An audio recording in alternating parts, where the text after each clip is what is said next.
اللہ الرحمن الرحیم۔ السلام علیکم ورحمۃ اللہ وبرکاتہ۔ لبیک ٹی وی سے رب نواز لودھرا ایک نئی ویڈیو کے ساتھ آپ کی خدمت میں حاضر ہے۔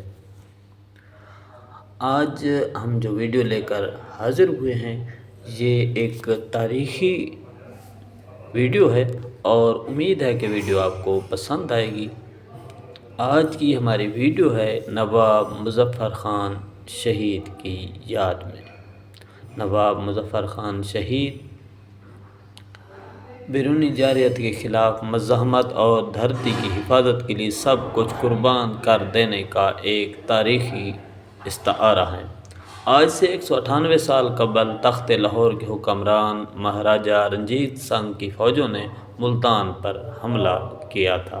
اس حملے کا مقصد یہ تھا کہ نواب مظفر خان سکھ دربار کی حاکمیت قبول کر لیں، لیکن نواب آف ملتان نواب مظفر خان نے یہ حاکمیت قبول نہیں کی اور مہاراجہ رنجیت سنگھ کی فوجوں کا مقابلہ کیا۔ تاریخ میں اسے جنگ ملتان سے موسوم کیا جاتا ہے۔ یہ جنگ مارچ 1818 عیسوی میں شروع ہوئی اور 2 جون سن 1818 کو ختم ہوئی۔ رنجیت سنگھ کی فوجوں نے ملتان پر قبضہ کر لیا۔ نواب مظفر خان اپنے 7 بیٹوں اور دیگر عزیز و اقارب کے ساتھ شہید ہو گئے۔ مہاراجہ رنجیت سنگھ آج کل پنجابی قوم پرستوں کے ہیرو ہیں اور نواب مظفر خان سرائیکی قوم پرستوں کے لیے وطن پرستی اور دھرتی سے محبت کی علامت ہے۔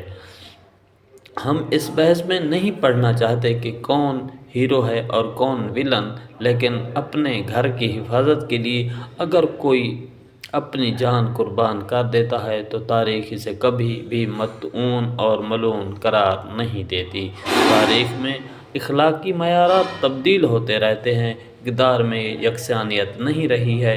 ایک عہد کا حق دوسرے عہد میں باطل قرار پایا اور دوسرے عہد کا باطل تیسرے عہد میں حق قرار پایا، لیکن اپنی دھرتی کے لیے لڑنے والوں کو تاریخ نے کبھی ویلن قرار نہیں دیا۔ حالانکہ تاریخ حملہ آوروں، نو آبادیوں اور سامراجیوں نے مرتب کی ہے اور انہوں نے حق رائج کرنے کے لیے دنیا کو تاراج کیا اور مزاحمت کرنے والے مقامی باشندوں کو بدبخت اور گمراہ قرار دیا۔ اس کے باوجود تاریخ کے اصل ہیروز حملہ آور نہیں بلکہ مزاحمت کار اور دھرتی پر قربان ہونے والے لوگ ہی ہیں۔ ممتاز دانشور ڈاکٹر محمد سمیع پنجابی کو اپنی یہ رائے دینے کا حق حاصل ہے کہ مہاراجہ رنجیت سنگھ دھرتی کا بیٹا سن آف سوئل مقامی جٹ تھے، جبکہ نواب مظفر خان افغان سدوزائی اور غیر مقامی تھے۔ لیکن اس تاریخی حقیقت کو نہیں جھٹلایا جا سکتا کہ نواب مظفر خان شہید نے ملتان کا اپنے خون سے دفاع کیا۔ انہوں نے اپنے 7 بیٹے اور اپنا پورا خاندان قربان کیا، دھرتی کی مٹی کو اپنے اور اپنے خاندان کے خون سے سینچا۔ ملتان کے لوگوں نے اس جنگ میں نواب مظفر خان کا ساتھ دیا۔ نواب مظفر خان سے زیادہ دھرتی جایا سن آف سوائل کون ہوگا؟ سلطنت ملتان کے لوگ تو آج تک تخت دہلی کے حکمران سلطان غیاث الدین بلبن کے بیٹے شہزادہ محمد کے احسان مند ہیں۔ شہزادہ محمد بھی مقامی نہیں تھے اور وہ 13ویں صدی میں کچھ عرصے کے لیے ملتان کے گورنر بن کر آئے تھے۔ ان کے والد نے انہیں ملتان پر تاتاریوں کے حملے روکنے کے لیے گورنر بنا کر بھیجا تھا۔ تاتاری ملتان اور ارد گرد کے علاقوں پر حملہ آور ہو کر وحشیانہ انداز میں قتل و غارت گری کا بازار گرم کرتے تھے اور یہاں سے سب کچھ لوٹ کر چلے جاتے تھے۔ شہزادہ محمد تاتاریوں سے لڑتے ہوئے شہید ہو گئے تھے اور آج تک وہ اس علاقے کی شاعری اور ادب میں وطن پرستی اور مزاحمت کا ایک نشان ہے۔ رنجیت سنگھ کی فوجیں پہلے بھی حملہ آور ہوئی تھیں اور انہوں نے ملتان میں لوگوں کا قتل عام کیا تھا۔ اس غارت گری کو روکنے کے لیے نواب مظفر خان نے تخت لاہور کی اطاعت قبول کرنے اور تاوان دینے سے انکار کیا تھا۔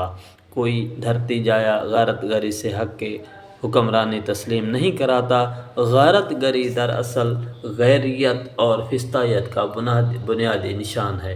اس بحث میں بھی نہیں الجھنا چاہیے کہ جنگ ملتان مسلمانوں، سکھوں یا ہندوؤں کے درمیان تھی یا مقامی یا غیر مقامی لوگوں کے درمیان تھی، لیکن یہ حقیقت ہے کہ نواب مظفر کی شہادت کے بعد لاہور اور ملتان کے درمیان محبت کا رشتہ ختم ہو گیا، اور آج ملتان پھر سن 2 جون 1818 کے سقوط ملتان کو چیلنج کر رہا ہے۔ ہم اس بحث میں بھی نہیں الجھنا چاہتے کہ رنجیت سنگھ سے پہلے ملتان کبھی لاہور کی عملداری میں رہا یا نہیں، اس بات کے قطع نظر کہ ابو الفضل نے آئین اکبری میں ملتان کو ایک بہت بڑی اقلیم اور ایک الگ جغرافیائی وحدت قرار دیا۔ تاریخ میں اس کی الگ سلطنت ہونے کے بارے میں اور بھی کئی ثبوت موجود ہیں۔ ایک طرف ٹھٹھہ، دوسری طرف فیروز پور، جیسلمیر اور کیچ مکران تک کے علاقے اس میں شامل تھے۔ ہم تو صرف نواب مظفر خان شہید کی بات کر رہے ہیں، جنہوں نے بیرونی جارحیت کو للکارا اور اپنی اور اپنے 7 بیٹوں کی زندگیاں قربان کر دیں۔ 2 جون کو جب ان کی برسی آتی ہے تو ایک بار پھر نواب مظفر خان شہید یاد آ جاتے ہیں اور ان کی قربانی یاد آ جاتی ہے۔ بے شک ایسے دھرتی جائے ہمارے ہیرو ہیں، اور انشاءاللہ ہمارے ہیرو زندہ ہیں۔